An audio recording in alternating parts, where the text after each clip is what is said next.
Hello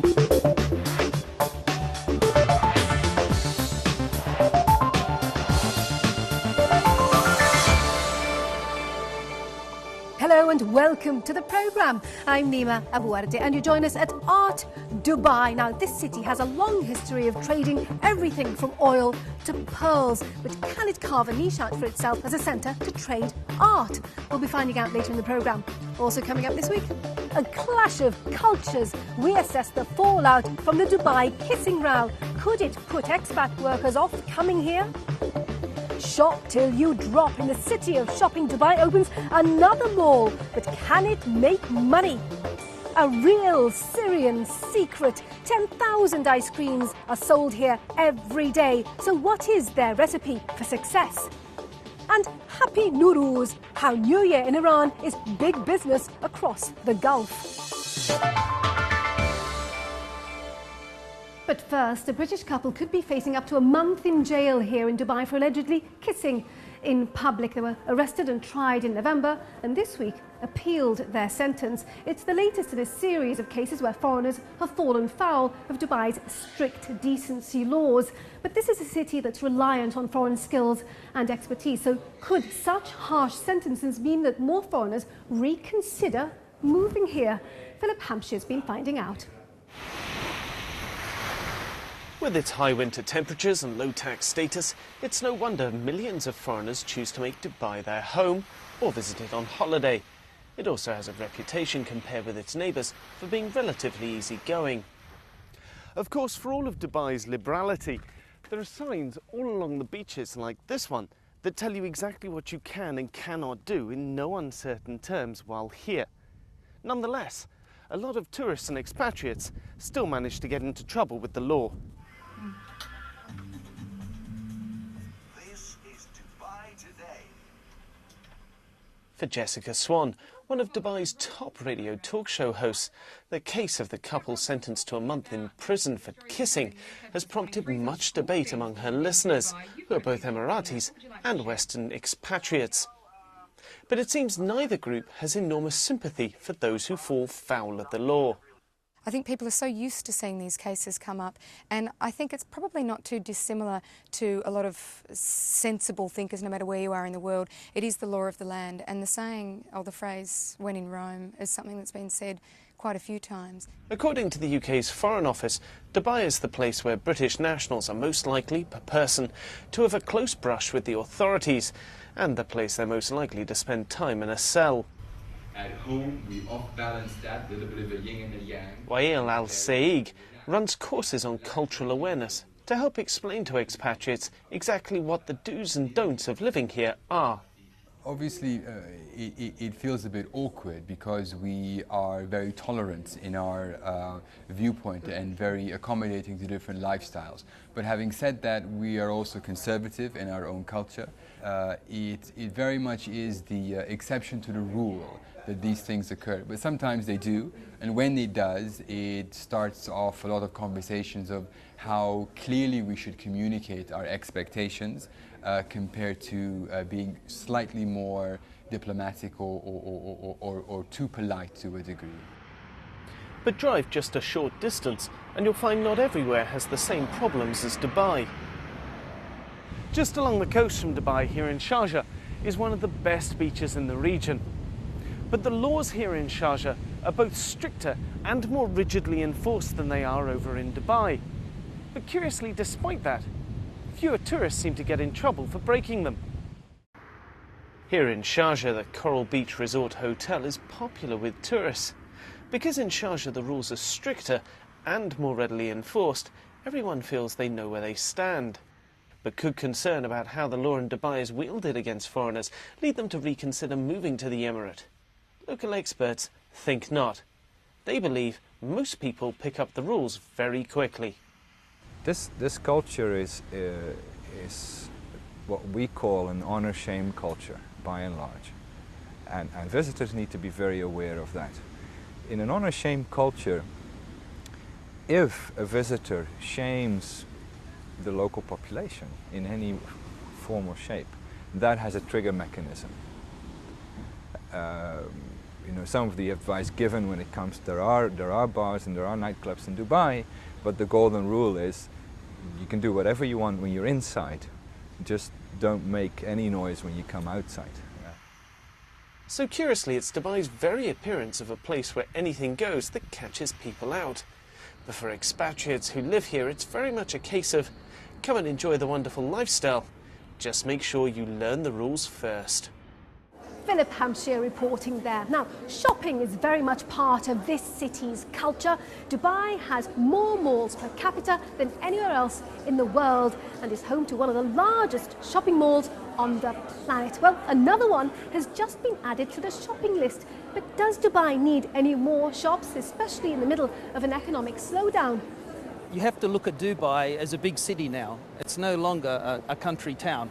So when you break down Dubai into its trade areas, there's room for a number of malls in Dubai, and this is just one of them. There has been word that people are leaving Dubai, and those who live here are tightening their belts. There's no evidence in our 2 shopping malls that we already operate in Dubai that visitation numbers have dropped. In fact, they've gone up a little bit this year. But are they spending money? They're spending less, but compared to the peak of the previous year, it's not such a drama. Yeah, but it must be very expensive to run and maintain an air condition. In fact, it cost us 20% less than any other mall that we've built. That's because we got a gold LEED rating, which means we've put certain things into the mall to reduce the energy consumption, such as an intelligent building management system and less clear glass, as you can see in the ceilings, that control the amount of lighting and air conditioning, so we can be very precise about how much energy we use. Okay, but how do you work out the financials? I mean, you've invested 3 billion dirhams, that's nearly $1 billion, a lot of money, especially these days. How are you going to break even? Well, we do a lot of research before we invest that kind of money.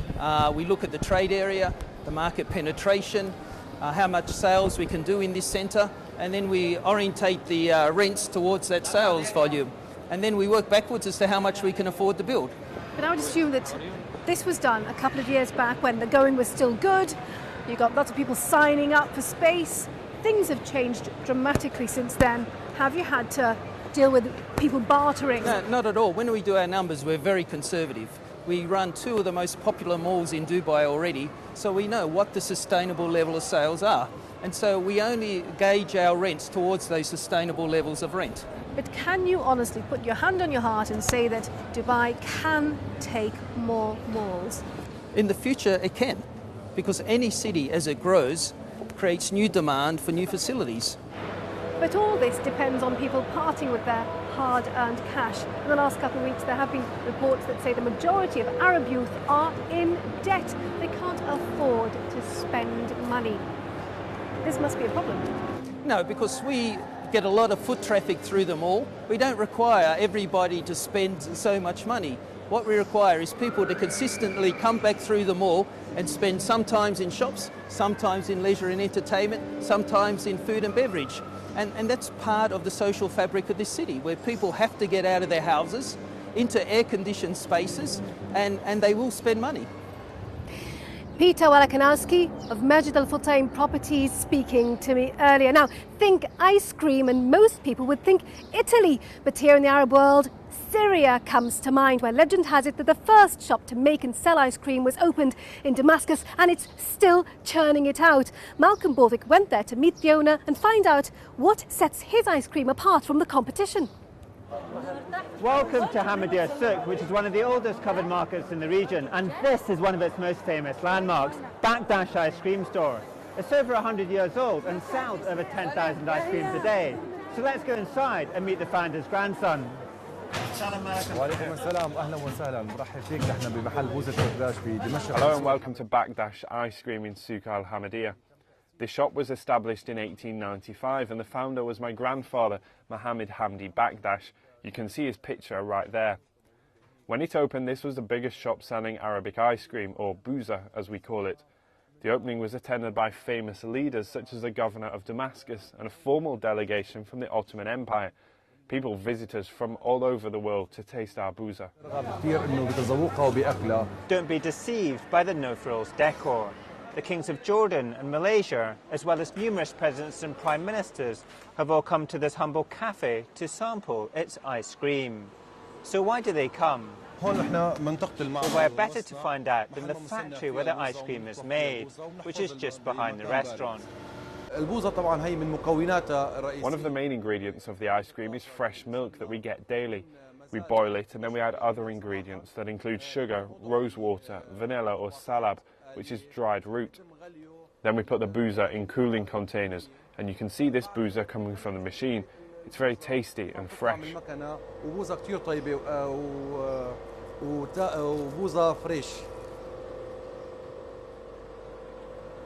Shukran. Fantastic. This isn't just an elaborate sideshow to entertain the crowd. Bakdash is one of the few ice cream shops which still beats its ice cream by hand. Boozer is heavier and tougher than most ice cream, and hammering helps to blend the ingredients. It's a technique which has been passed down through generations. Arabic ice cream shops may be common in Damascus now, but this man, the founder of Bakdash, was a pioneer. In 1895, it was rare to eat ice cream in the summer. There was no electricity. My father used to get blocks of ice from the mountains and put the boozer in brass containers. He started to get fresh fruits from the countryside around Damascus to make fruity boozer with different flavours. He used to sell a lot of this. This was the first shop to sell boozer in the Middle East and Turkey. For over 100 years, your family has had one ice cream restaurant here in Damascus. Do you have plans to open more restaurants? Of course, we're thinking of expanding our business. We're thinking of opening more branches in Syria and around the world. But we have to be careful not to hurt our name and keep the same quality and honesty with our customers. So we need to make sure that expansion will not hurt the Bakdash name in any way. Tell me a bit about how attached you are to this restaurant and house, because 3 generations of your family have lived here. We started working here when we were very young, and we have direct contact with all our customers and suppliers. The nightmare is to think that we will not be able to sustain this profession, or we cannot pass it on to our children. Thank God, up until now, we are still working and keeping it alive, and we hope to keep it a success. Samar Bakdash, the owner of the famous Bakdash ice cream shop in Damascus, speaking to Malcolm Borthwick there. Right, coming up after the break, Happy Nowruz, how business here in the Gulf is cashing in on Iranian New Year.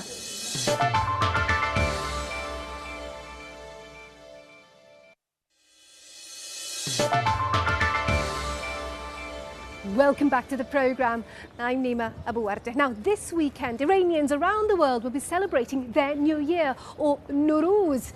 Now, Dubai is home to one of the largest Iranian populations outside of Iran, and it's become a very popular destination for New Year holiday makers. But will this year's celebrations be overshadowed by tensions in Iran and people cutting back? Mohammed Manzourpour has been finding out. Iranians have been involved in Dubai's property boom from the word go. But Dubai has been hit especially hard by the global economic downturn. Is this blow going to dampen the Nowruz spirit in Dubai this year? That's not the prediction in this workshop, where production of traditional Nowruz decoration is in full gear. Haftzin, or the 7 S's, is a major tradition of Nowruz. The Haftzin table includes 7 specific items, all starting with the letter S or Sin in the Persian alphabet. The items symbolically correspond to 7 creations and the holy immortals protecting them. Traditionally, families attempt to set as beautiful a Haftzin table as they can, as it's not only a tradition and spiritual value, but also noticed by visitors during Nowruzi visitations and is a reflection of their good taste. Shirin Bordbar is a manager of Abshar Catering Group. We have a special bakery upstairs where much of the fresh confectionery that you see here is produced. What we import from Iran includes dried fruits and nuts and some special sweets. But most of cookies which are sold on a daily basis are produced in our own bakery.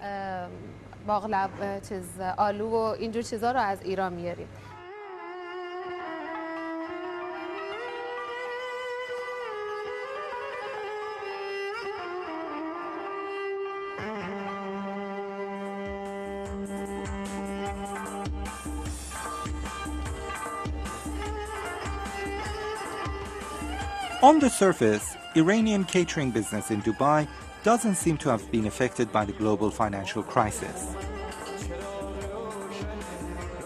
Mohammad Masinai, an Iranian expat, has run his contracting business in Dubai for over 2 decades. Dubai is very close to Iran. The cost of coming here from Iran is not astronomical, so it's a popular destination for short 4 to 5 day trips. Iranians come here to shop, go to the beach, visit the impressive shopping malls and ride the new metro. And for these reasons, all flights from Iran to Dubai have been fully booked for the last month. And it's not only the Persian community which is cashing in on the Nowruz celebrations. And who buys them? This is actually maximum 90% from Iranian people. Other 10% some other people also buy. Yeah. They are buying just good as smell, you know. And what's the name of it? This is real name is Hyacinth. This Farsi they are calling Sombol. Farsi Sombol. Yes. Here in Dubai, local businesses are expecting as many Iranian visitors for this Nowruz as the years before. It appears that the downturn in the global economy and the recent unrest in Iran is not expected to dampen the spirit of the fun-loving Iranian middle classes. Mohammed Menzapur reporting there. Right, let's see what else is making headlines across the region this week. The Abu Dhabi Investment Authority ditched its traditional secrecy this week by issuing its first yearly statement. The move has been seen as a step towards greater transparency and could help ease Western fears over the motives of the fund. ADIA insists its actions are driven by financial, not political considerations. The statement does, however, stop short of giving crucial information about the overall size of the fund. A debt crisis is looming in Saudi Arabia, according to new figures. Saudis are spending almost twice what they earn with little concern for how they'll pay back their debts. The country has the world's 4th largest income per capita, but the report says Saudis are spending heavily on education, entertainment and leisure activities.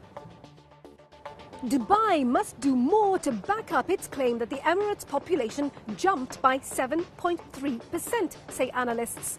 That's an unexpected rise when many had predicted at least a 10% fall. But economists say the credit crunch, which hit the city's financial and real estate sectors, led to wide-scale layoffs. They're now calling for an independent investigation into migration patterns, job growth and visa numbers. This year at Art Dubai, there are more than 70 exhibitors from over 30 countries, but those numbers are down significantly on last year's. The idea here is not only to support local artists, but also to promote Dubai as a centre for trading art. But with competition from more established centres in Paris, New York and London, and increasing competition from down the road in Abu Dhabi, why does Dubai want to be a global centre for the arts? That's a question Zainab Badawi put to Dr. Lamis Hamdan from the Dubai Authority for Arts and Culture. I think it's more, why not Dubai? I don't think it's something that Dubai envisioned. It's an organic growth that happened. You have a very vibrant Middle East art market that has chosen Dubai as its center. And I think the catalyst for it was the first Christie's sale of Middle Eastern art that happened in Dubai, that really put Dubai on the map internationally and within the region. Can you actually buy a position as a global center for the arts? Of course. And I think that happens everywhere. The biggest art patrons are the ones really that are also the wealthiest people. So art and I guess money are hand in hand, and you do find that a lot of people, or art patrons, so they call themselves, come because they are very generous with their checkbooks in supporting art, supporting publications, supporting initiatives. But you appreciate there's a difference between being a patron of the arts and being somewhere where art is simply traded. Yes, there is. And Dubai is considered, I would look at Dubai as more as a place where it is the business hub of the arts. In terms of not only of the auctions, but the gallery scene in Dubai is actually very lively, and there's a lot of trading going on. But if I look at the other capital cities or cities in general around the region, I see a lack And you can talk to galleries there, and that's why a lot of them come to the Dubai Art Fair, because they don't have that much business going on in their own regions. What about local art here in Dubai, by local artists, or for the whole Emirates for that matter?